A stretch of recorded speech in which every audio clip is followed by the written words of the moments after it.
परमाणु अटैक अगर होता है तो किस तरह से होता है और वो होने के बाद किस तरह की बर्बादी फैलती है, वो धमाका होता है, लोगों के शरीरों पर किस तरह का असर पड़ता है, ये बहुत भयावह है और ये सभी देशों को समझने की जरूरत है। और इसीलिए हमेशा ये कहा जाता है कि परमाणु एक डेटरेंस है, यानी कि किसी चीज को रोकने के लिए है, न कि कोई आक्रमण करने के लिए। आमतौर पर परमाणु धमाके दो तरह के होते हैं, पहला ग्राउंड बर्स्ट और दूसरा एयर बर्स्ट। ग्राउंड बर्स्ट में परमाणु बम को जमीन से टकराने पर ही डेटोनेट किया जाता है। इससे जमीन में एक बड़ा सा गड्ढा या क्रेटर बन जाता है और आसपास के इलाके में आने वाली हर चीज तबाह हो जाती है। ऐसा धमाका आमतौर पर अंडरग्राउंड मिलिट्री फैसिलिटीज को तबाह करने के लिए किया जाता है। दूसरी तरह का परमाणु धमाका होता है एयर बर्स्ट। इसमें परमाणु बम को जमीन से कई हजार फीट ऊपर डेटोनेट किया जाता है। एयर बर्स्ट में ज्यादा तबाही होती है। शहरों को तबाह करने के लिए एयर बर्स्ट का सहारा लिया गया था। 1945 में अमेरिका ने हिरोशिमा नागासाकी में एयर बर्स्ट परमाणु धमाके भी किए।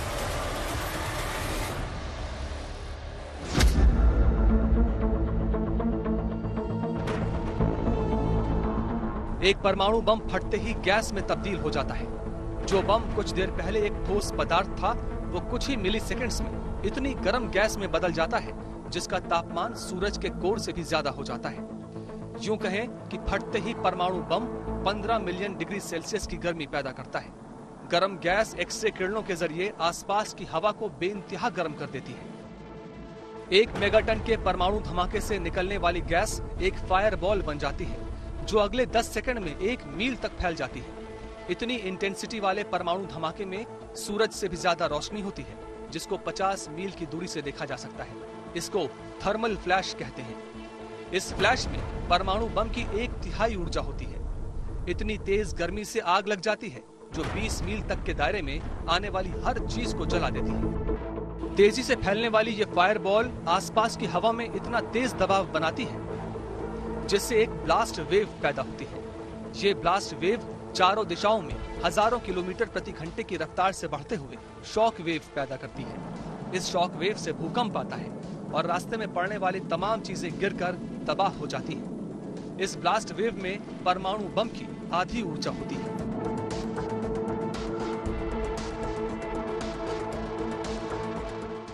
ब्लास्ट वेव 1 या 2 मिनट में खत्म हो जाती है, लेकिन उससे होने वाली तबाही जारी रहती है। थर्मल फ्लैश से लगने वाली आग लगातार बढ़ती जाती है और कई बार एक बहुत बड़ी ब्लेज में बदल जाती है, जिसको फायर स्टॉर्म कहते हैं। गर्म हवा ऊपर उठती है तो वातावरण की हवा तेजी से अंदर की तरफ आती है। ये हवा कई 100 मील प्रति घंटे की रफ्तार से आगे बढ़ती है। इतनी तेज आग हवा में मौजूद ऑक्सीजन को खत्म करती रहती है, जिससे बचे कुछ लोग दम घुटने से मर जाते हैं।